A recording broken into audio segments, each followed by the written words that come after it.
Dieu nous parle. Chaque jour, Charles et Carole vous présentent la leçon de l'école du sabbat.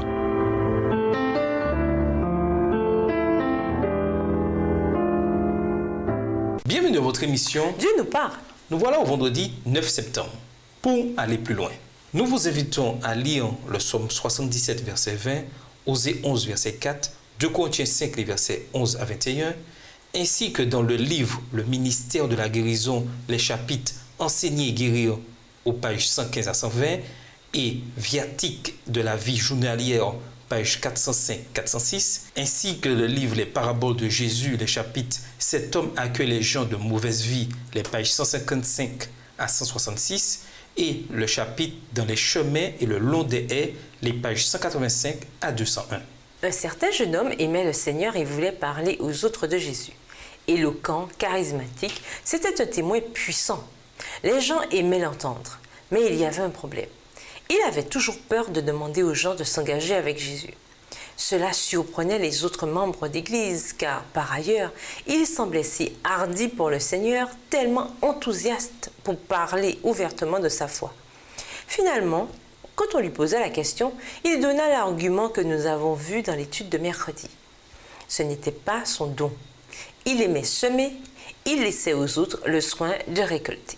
Après un certain temps, cependant, il confessa qu'il avait surtout peur d'être rejeté.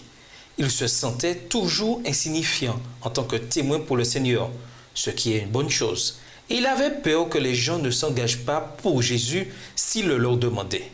D'autres personnes dans l'Église lui expliquèrent que le témoignage ne consistait pas à parler de nous, mais de Jésus.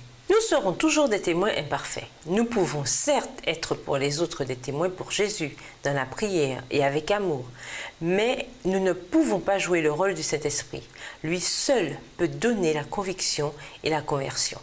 Mais nous devons être les canaux humains de l'amour du Christ pour les autres. À méditer, que répondre à quelqu'un qui dit qu'il a peur de demander aux autres de s'engager pour Jésus? On lit dans Jean 1, le verset 19, « La parole était la vraie lumière, celle qui éclaire tout humain. Elle venait dans le monde. » En quoi ce verset nous permet-il de comprendre que le Seigneur cherche à atteindre chaque être humain avec le salut? Votre Église est-elle amicale envers les visiteurs? Que pouvez-vous améliorer concernant la manière dont vous accueillez les inconnus qui passent la porte? Rappelez-vous la dernière fois où quelqu'un est entré dans votre Église directement depuis la rue. Comment l'Église a-t-elle réagi? En classe, évoquez vos propres histoires de conversion. Comment vous vous en êtes servi ou comment pourriez-vous vous en servir pour devenir un témoin pour les autres? Pour conclure, selon l'imagerie biblique, le berger prend un soin vigilant de son troupeau. Il conduit les brebis, les nourrit, les soigne quand elles sont blessées ou malades et les rassemble quand elles s'éloignent. Les brebis dépendent entièrement de leur berger.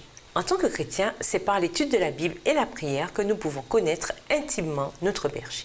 Cette connaissance nous permet de reconnaître son appel dans notre vie.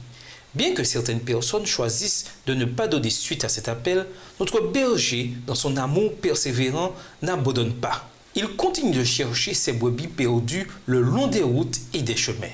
Au revoir. Et à demain si Dieu veut. Dieu nous parle. Chaque jour, Charles et Carole vous présentent la leçon de l'école du sabbat.